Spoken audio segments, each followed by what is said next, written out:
Okay, welcome back, everyone, to the League of Women Voters Mayor's Forum. It's getting late, so I don't want to take any extra time. I just want to welcome everybody. I want to thank the candidates on the League of Women Voters. Very much appreciates being able to perform this act for you.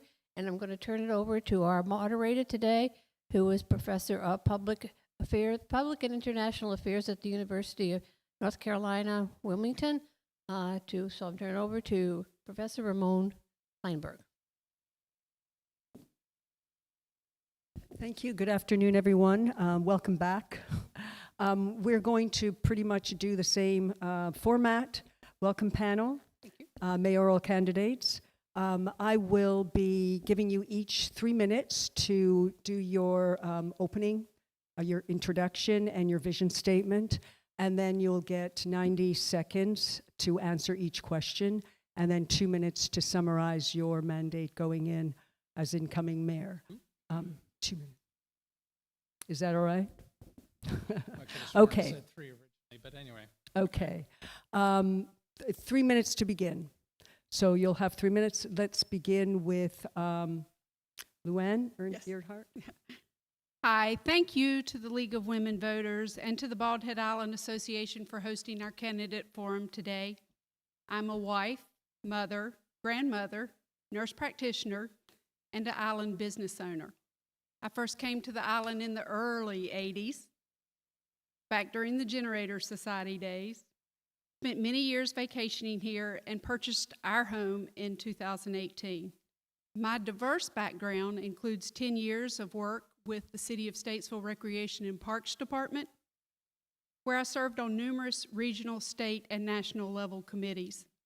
As my children reached school age, I transitioned to a career in real estate construction and development. In late 2007, I made a difficult decision to close my businesses and pursue a 30-year goal of obtaining my RN and NP licenses.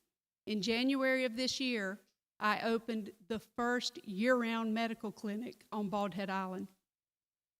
In our first year, we've treated more than 400 patients for a variety of injuries and illnesses, provided island residents with an option for primary care, and performed hundreds of COVID tests, and have successfully treated more than 50 COVID-positive patients on the island while keeping our island safe.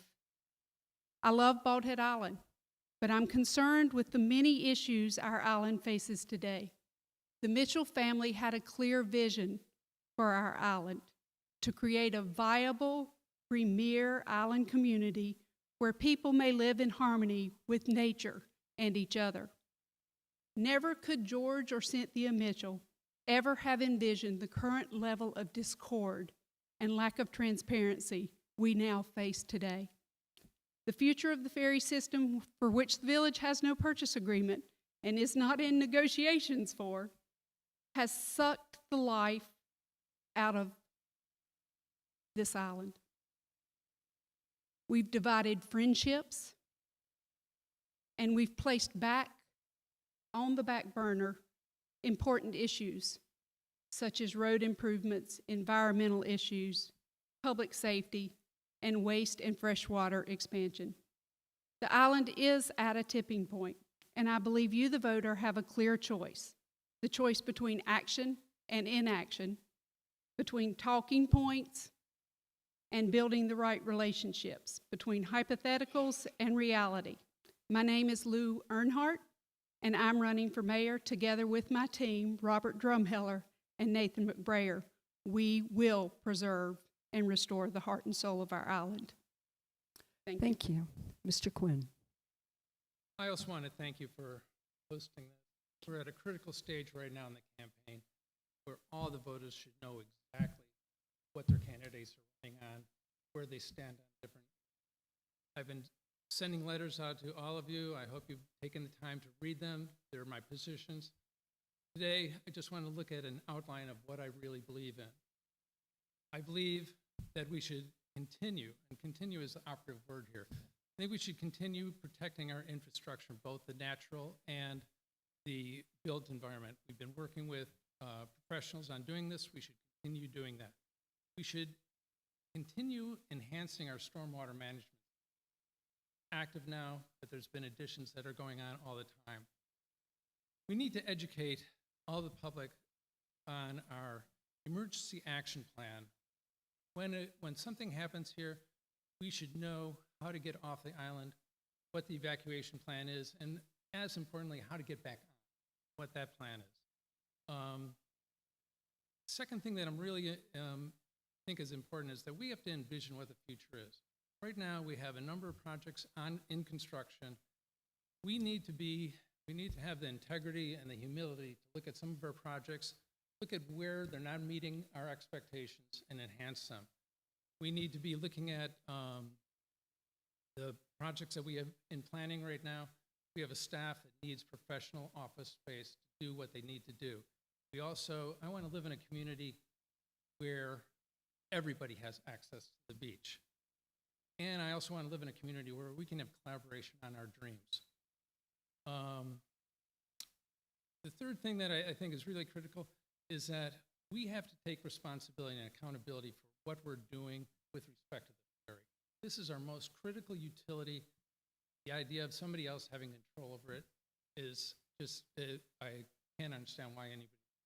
Right now, we have the most advantageous financing to follow through in our attempt to try and purchase the ferry. The fourth thing is we need to continue to improve our communication system. Right now, we have the Village Voice, we have the Village website, but it's a one-way conversation. We have to set up a forum that people are actually talking. I'm bringing a skill set that I think is critical right now, especially with the idea that Limited is on its way out, turning things over. I have design skill. I have a municipal background. I've been working in the village already. I have a great relationship with the village staff, which I think is critical to anything that happens in the future on this island. And I have a healthy realization of what the commitment of being mayor is. A great deal of time that's involved. I recently started a retirement program for myself. You'll have a chance to loop back.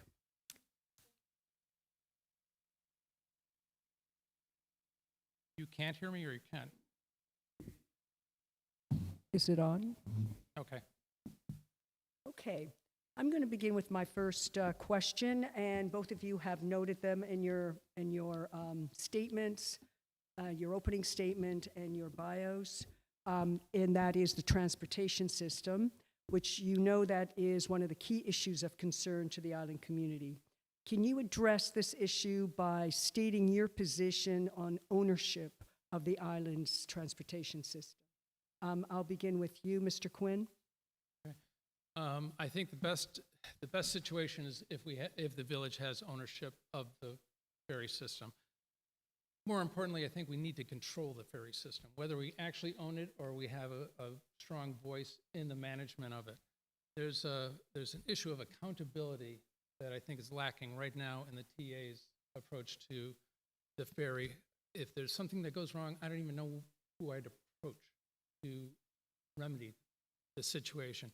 Having the village in control or having the village own it, we would know exactly who you should go to. The response time for fixing things with the ferry, fixing issues with the ferry would be cut. I don't even know how you do it if it wasn't the village.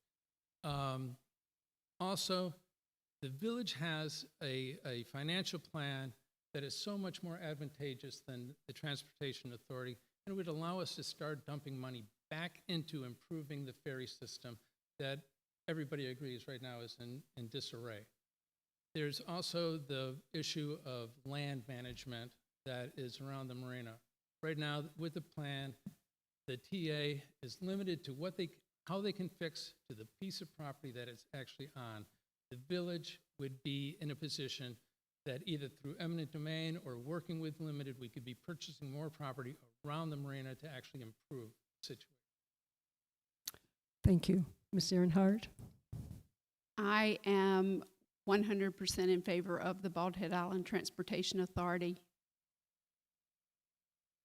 as a proper steward for the ferry system. The authority is not new. It's not big government. It manages most municipal airports throughout the United States.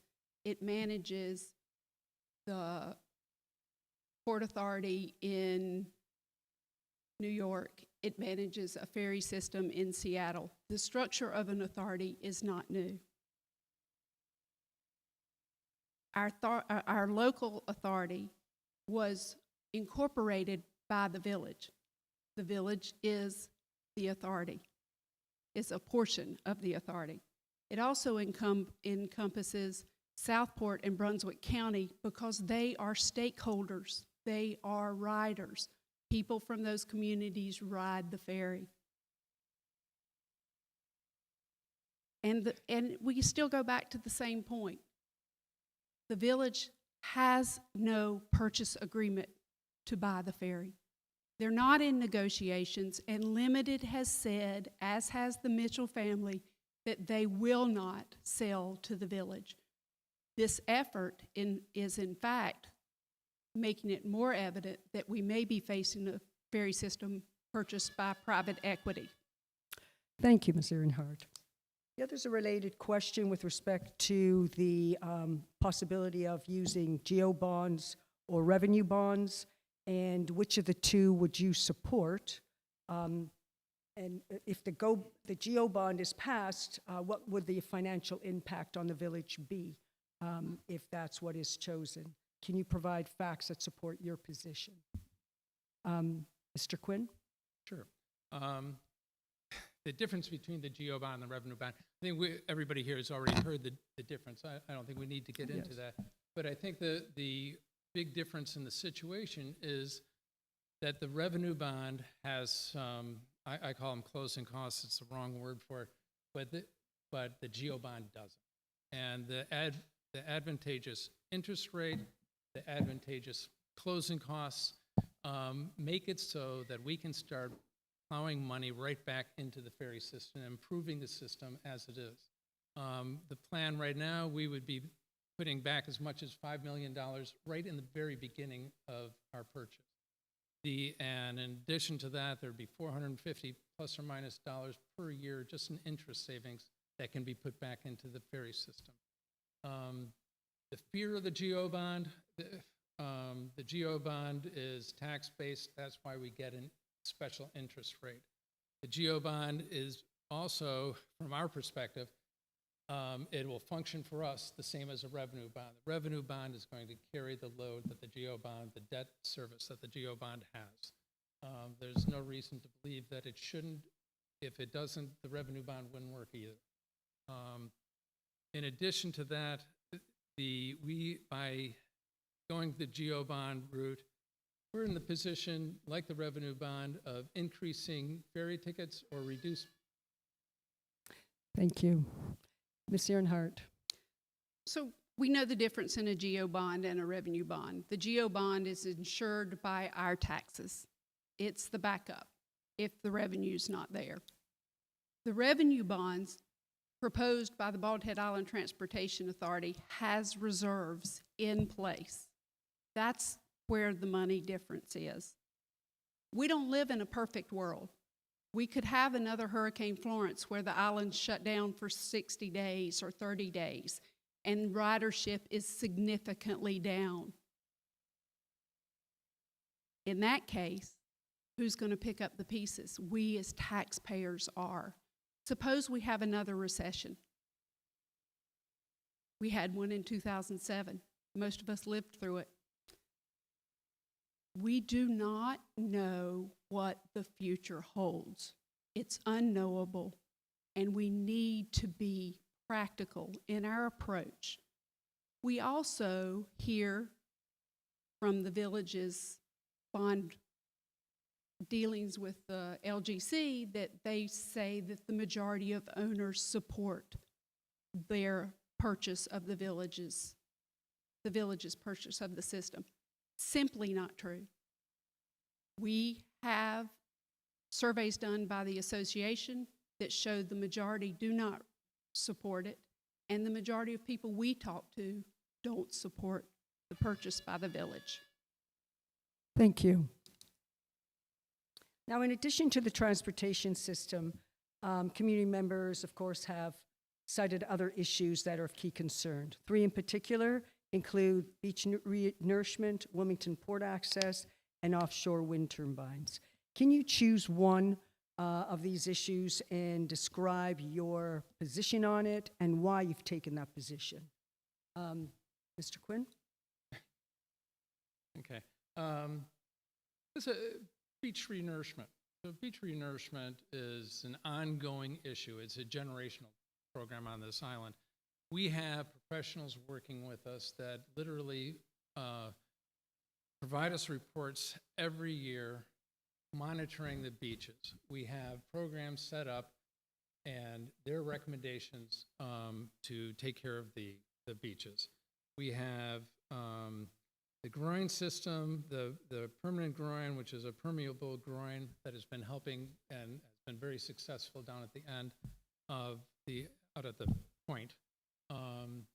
And we have some temporary groins that we're looking at, we're having them investigate, changing them to permanent groin. One of the issues that we have with the beach renourishment is that we have an ongoing program with the Corps of Engineers that every couple of years we're renourishing the beaches.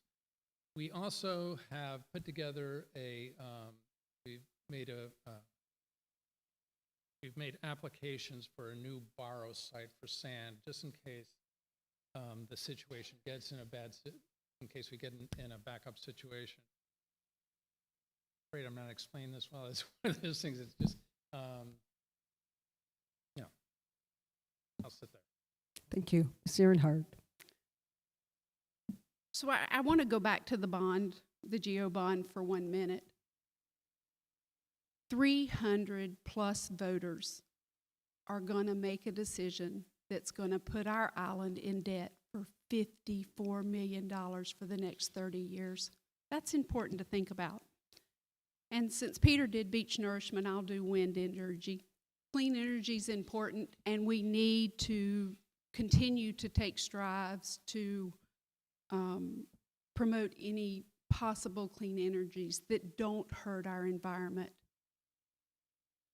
I agree with the village's position on the 24-mile radius. We should not have wind turbines 10 miles off our coast when Cape Hatteras has them 24 miles off their coast.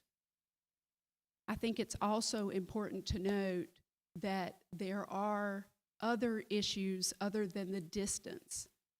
We need to address our sea turtle migrations.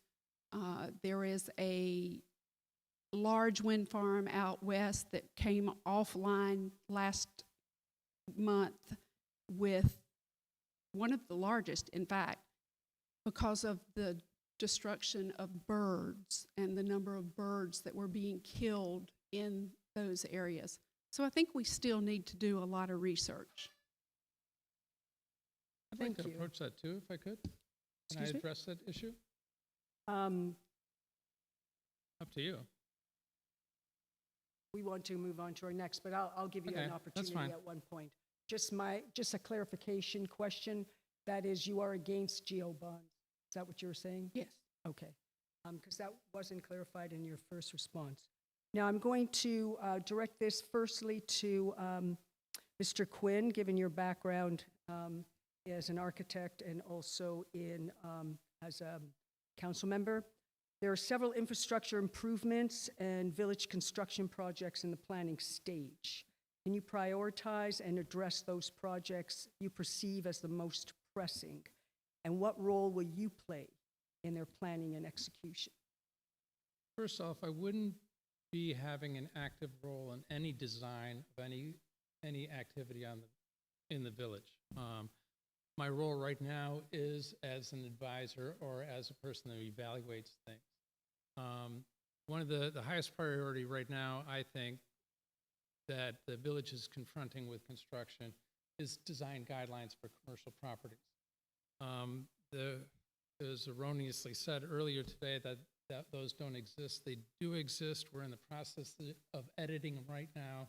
We're working with Limited and the Property Owners Association, reviewing those. I hope that they will be stood up in the near future. Right now, the the whole community has no say as to what happens on commercial property. Commercial properties, once you get a permit, you can build, period. There's a evaluation period, a technical evaluation that happens, and I participated in one of those just recently, and we were able to enhance the design, increasing the landscaping, changing the lighting on the design, but it was out of our control before the guidelines are set. I think that's the most critical thing, because that is going to have the biggest impact on us in and around Edward Teach and Maritime Way. Thank you. Ms. Ehrenhart. So I differ a little on what's the most important. I think public safety is the most important item we deal with on a daily basis.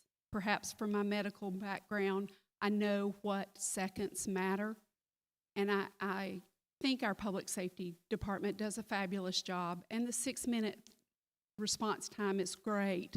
But what happens when you need to be evacuated from the island? That's what we need to talk about. And there's a lengthy 2025 vision plan, and the number one reason people didn't consider Bald Head Island as their permanent residence was public safety and the fear that they couldn't get proper medical care when they needed. I think it's interesting that our current council says they're dealing with a multi-purpose boat and that they've been talking about it. When I was approached to see if we could raise monies to buy it and donate it to the island, I don't think it's realistic to think that our ladder truck and a public safety multi-purpose boat is going to be paid by grants from anybody. We are a very rich island when you look in comparison to other communities that might be going for a grant to have a fire truck, the first fire truck. Now, the election cycle has raised issues about the transparency of the village's financial position, planning, and decision-making process. What are your thoughts or ideas about best informing and educating the village residents about funding issues? I'll start with you, Mr. Quinn, as a council member. Okay. I get to go first all the time. That's great. So I think question of transparency is one that there are items that the council deals with, the village deals with, that cannot be in open session. It's governed by law, which ones have to be in there. The real question is communication. And right now, there is a problem with communication. I often find ourselves in situations where an issue comes up in council and we present it in council meetings, we put it in the Village Voice, and people still don't know that it's happening. It's a one-way conversation, and we have to be enhancing our communication, because you can't have this conversation that the other people, they're not hearing it. And if they're not hearing, then we have to change something. There's another issue that keeps coming up in terms of who is, can't hear me? I think your mic is turned down. Turned down? I'm sorry. Could you pause that for a second? Oh, lean in. Okay, lean in. There's another issue of the voice of the non-taxpayers. And non-taxpayers, there's always been an issue. We're already looking at other communities that have the same issue. This isn't new to Bald Head. It isn't new to any vacation community, and it needs to be addressed. I've talked to a number of people about setting up a task force that's actually mirrors the Hurricane Florence task force in terms of pulling people from all over the community, experts that can help us strategize how we improve the communication on the island.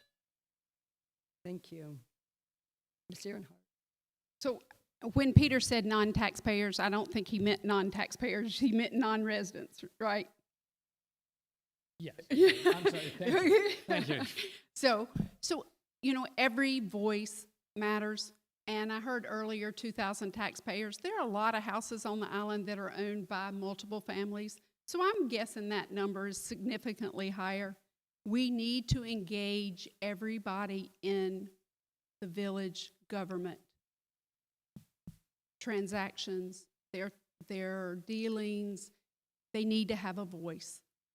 As far as transparency goes, I think we have done a poor job of working and answering questions that come up at village meetings.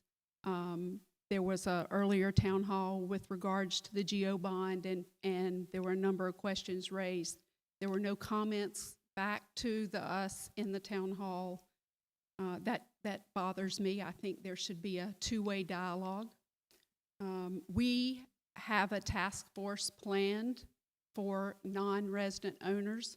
We have people who have reached out to us and volunteered who want to be a part of that.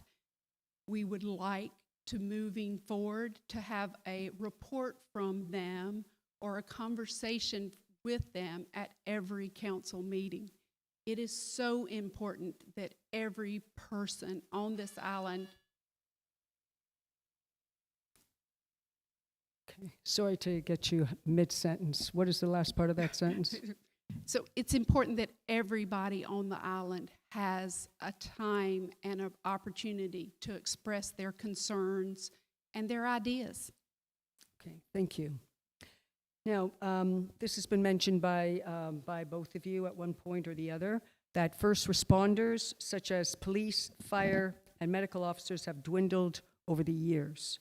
Can you address this issue and discuss how you would fortify law enforcement, public safety, and first responders, given the rise in rentals and increasing number of day trippers during high season? I'm going to start with you. Oh, okay. Hart. So I serve as a public safety volunteer. I work closely with our EMS guys and our public safety officers. We have a unique model here where our officers have a triple certification. They're EMS, they're fire, and they're police officers. I'm not sure that's the right model, and I think we need to study it. But what we need to do is empower them to enforce the rules and regulations and ordinances we have on the island. Right now, they're not enforcing ICE regulations, and they're not enforcing parking regulations. Why? Because we don't have proper signage. The ICE ordinances were passed in October of 2019, and signs were to be placed on either end of Edward Teach by January of the next year. They're still not there. Every day I ride Edward Teach to and from my house to the clinic. It's scary because the ICE vehicles, that road was made and designed for 2 golf carts, not a truck and a golf cart. We need to make sure that our guys have the resources they need. We need a ladder truck on the island that functions as it's designed to, and it is required, and I have talked to the state fire marshal's office, who has clearly stated that we must have a ladder truck or an engine ladder truck combination on the island. Thank you. Mr. Quinn. Yes, public safety, it's obviously it's a huge concern. Every year we have a budget workshop. Every year the heads of each department come to us with a request for money, whether it's monies for equipment, which we allotted a great deal of money to public safety this year, or increase in staff. The council is, we take their recommendations, we take them very seriously, and I don't know what else to say about that aspect of it. It is a point of discussion. The road issue is an interesting one because it's acute right now. There's a lot of construction going on this island. The idea of limiting where ICE vehicles go, houses under construction on Edward Beach, they're going to be on that road. One of when we're looking at things like that and the concern about safety, it's hard to imagine right now the solution. We're at a peak situation with ice vehicles and other construction traffic. But the character of the island, you ask anybody when you're going through, and it's like, the canopies are roads, they're narrow on purpose. The canopies are part of the character of this island. Increasing the right-of-way or clearing the right-of-way would change that drastically. Right now, I think we need to be just careful of what's going on. And as the island gets built out, that's going to dwindle. The issues are going to dwindle. Okay, thank you. We might get follow-up questions with that if there's some time. In fact, there might be some time at one point to ask questions by text for any of you. The number is 910-477-7246. Okay, so I'll have a couple of minutes.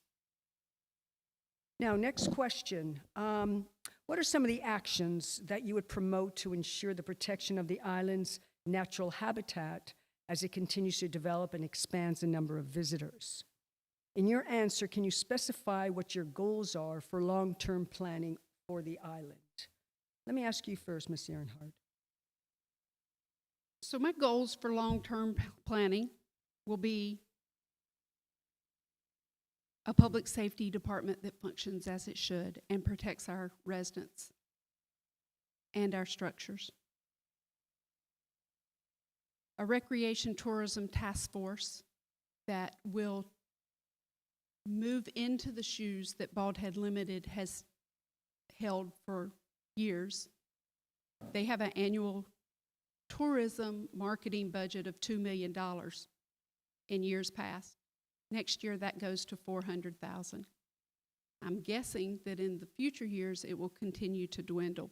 We need to be in a position to take the lead on tourism and recreation and socialization on the island. One of our big campaign things is building back a sense of community. With COVID, we don't have community events. We miss them. We need to ensure that those can move forward. I've met extensively with Bald Head Limited. They've offered resources to help us build a marina park structure for possible wedding venues and things like that. We've talked about building maybe an amphitheater, which would allow for music venue or... Thank you. Could you repeat the question? What are some of the actions that you would promote to ensure the protection of the island's natural habitat as it continues to develop and expands the number of visitors? In your answer, can you specify what your goals are for long-term planning for the island in order to accommodate that growth? Yes. So right now, the island is in a transition period of the limited actually disappearing or turning over their properties. There's a number of pieces of property that aren't spoken for right now, that limited still holds. I think their intention is to start turning those things over to the Property Owners Association and or selling them to the village or turning them over to the village. It has a huge impact on what can be built on this island. We have really strict zoning laws. We have strict stormwater treatment, stormwater control laws so that we, in terms of impervious surface and coverage, these other properties that Limited would be turning over would be key in being able to develop some of the projects that Lou is actually talking about. I don't agree with a lot of those projects. I think that when we're looking at tourism on the island, tourism is critical to the island, but at the same point, it's not the focal point. I think that tourists that come to this island are coming to the island because of the nature of our community. I think this is special. It's not your typical tourist destination. This is a community that holds certain values that are already drawing people here without special tourist elements. I'd hate to see this start going down a path of Myrtle Beach or some other place like that. Should you be elected mayor, how do you foresee your interactions with the village manager as you voice your concerns while representing the citizens who elected you? Let's start with you, Mr. Quinn. Yeah, I already have a very good working relationship with the village manager. The village manager, my role with him, I think will probably be similar to the one that Andy Sayers actually has with him. I know that there is meetings that we have to set the agenda for all of our council meetings, but at the same time, it's a daily event of going and meeting with the village manager, finding out exactly what that day's current events are happening. In addition to the village manager, I have a close relationship with our financial person. I talk to our public services people. I talk to the public works people on a regular basis. We have an active relationship. One of the things that is also critical right now, we're losing a mayor who's been involved in this community for 24 years. I have no intention of appointing him in a position with the village, but he is a resource that we shouldn't give up. He's historically, he has a lot of contacts, he knows the issues, and I have an active relationship with him that I know I could go to him at any time to ask advice or get information. Thank you. Ms. Ehrenhart. So Bald Head Island is at a tipping point. There are a number of issues that haven't been dealt with that we need to look at closely. I worked with Chris McCall, who is our village manager, when I was trying to bring the medical clinic to the island. I think that our current village staff does a great job with what they have and the resources we have available. Can we improve? Absolutely. Should we be able to host a Zoom meeting that is broadcast throughout the community? Absolutely. Do changes need to be made? Yes, I feel they do. But going forward, it's important that we have a cohesive group of individuals who can work together to better our community. And I got a few more minutes, and Peter mentioned tourism, and he wasn't in favor of it. Well, we don't know how not spending $2 million on advertising and marketing is going to affect the current rental situation and visitor situation on the island, because Limited's been doing it for years. So we're not doing something new. We just need, and I'm not saying we need to do it to the 2 million tune, but we've got to address how we're going to continue to promote our island. Did you want to respond to that, Mr. Yeah, a little bit. There's tourism and there's tourism. I think that when we're looking at gazebos, amphitheaters, our community has never been based on setting something up to entertain people. There's some natural resources that people come here to appreciate, and there is a community that lives here. I think that there is a tourism aspect to this, and our restaurants and our even the club with their part-time memberships all depend on tourism. And a lot of the future homeowners are people that are renting right now. So I'm not saying that I'm against tourism, against a certain type of tourism that it cheapens the island. Can I respond to that? You can. Sorry. So we've been hosting events on Bald Head Island for 25 years.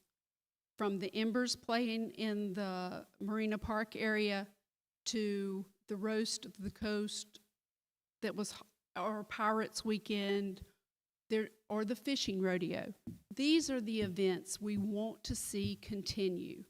I'm not talking about bringing in beach music every Friday night. We're talking about providing a wedding venue similar to what was there when we had the permanent tent structure. We're talking about building a small amphitheater where we can have a play or a three-piece band or a wedding. We need to look at what people want. And when you look at the vision plan from 2025, that is detailed. People are looking for events or community items, community events, community gatherings. This is what we're talking about. We're not talking about building a racetrack or building a putt-putt golf course. Just managed growth, managed tourism. Let me ask you a question that came in from either the audience or community at large. The 2019 Transportation Ordinance mandates that ICE vehicles be minimized in size or be converted to commercially modified electric carts. The number of new homes in 2021 is fewer than in the early 2000s. Why hasn't the village enforced the new ordinances that will reduce the number and size of, and then it was cut off, INT? Let me see if there's more. Internal combustion engine vehicles. We'll start with you, Mr. Quinn. Yeah, I don't have a informed answer. I think it's one of these, being in a position of being on the council, or even being mayor, I don't have answers. A question like that, the first thing I would be doing is I'd be going to public safety and trying to get the actual information about how many ICE vehicles and data so I could analyze it. I would also be looking at our contractor force on the island, talking to different contractors and other service providers to encourage them to be going to a more environmentally friendly situation. But I also want to understand exactly why we're at that location, at that state right now, before I come up with that, like what I would do.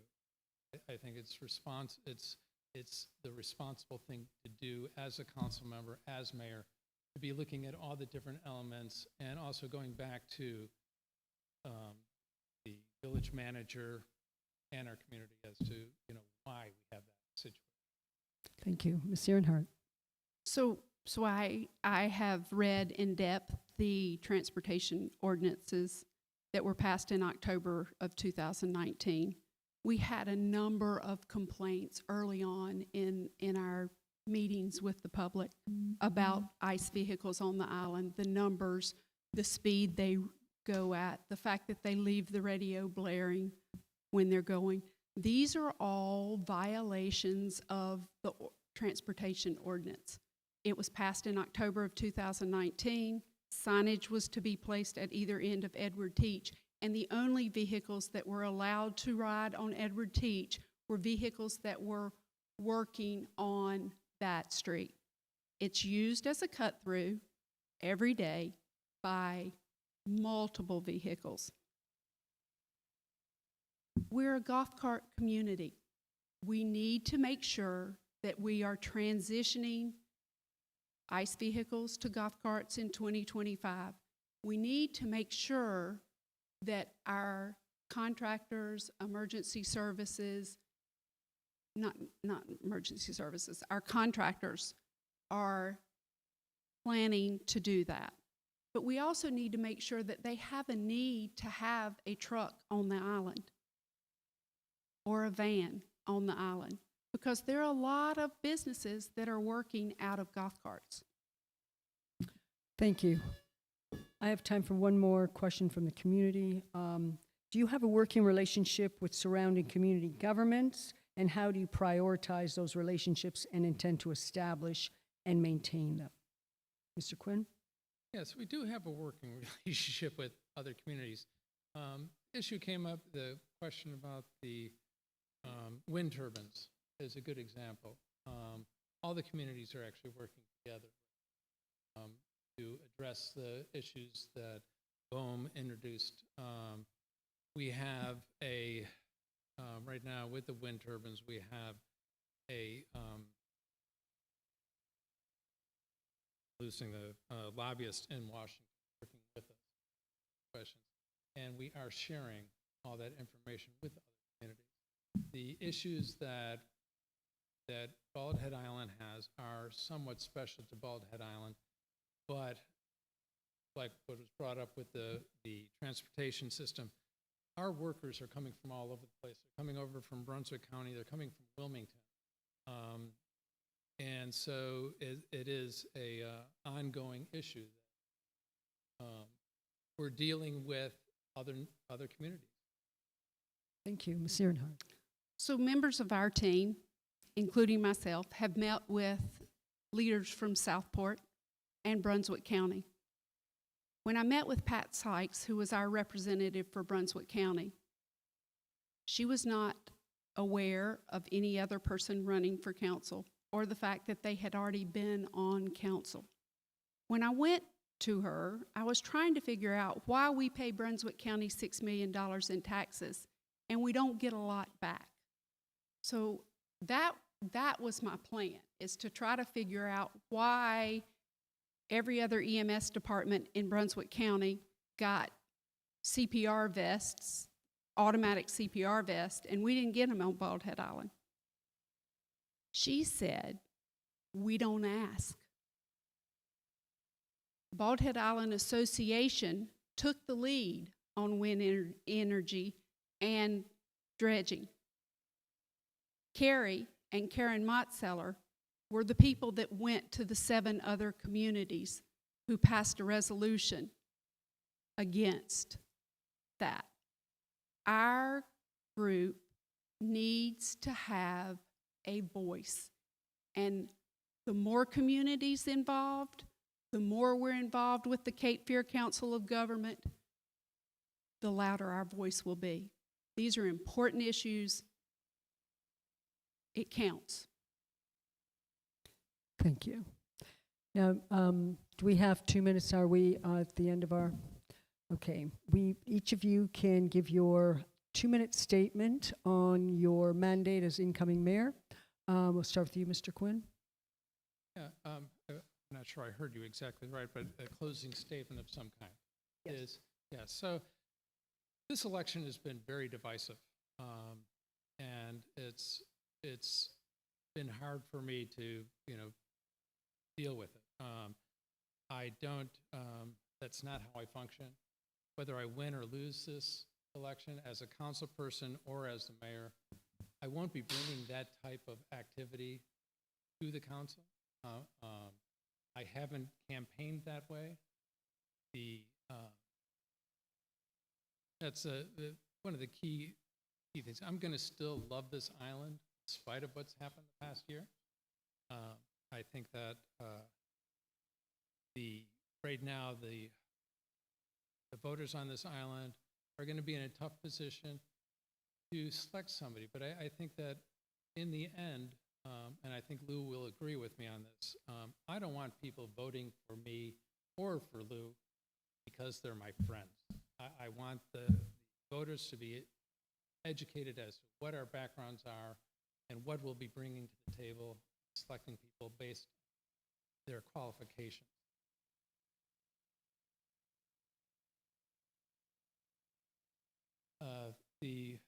Let me talk a little bit about my qualifications, because I think I want to repeat some of the things I said earlier. There is this transition that's happening with Bald Head Island Limited, properties that need to be dealt with. One of the big, I have a number of projects that I'd like to initiate as mayor in terms of land planning, master planning.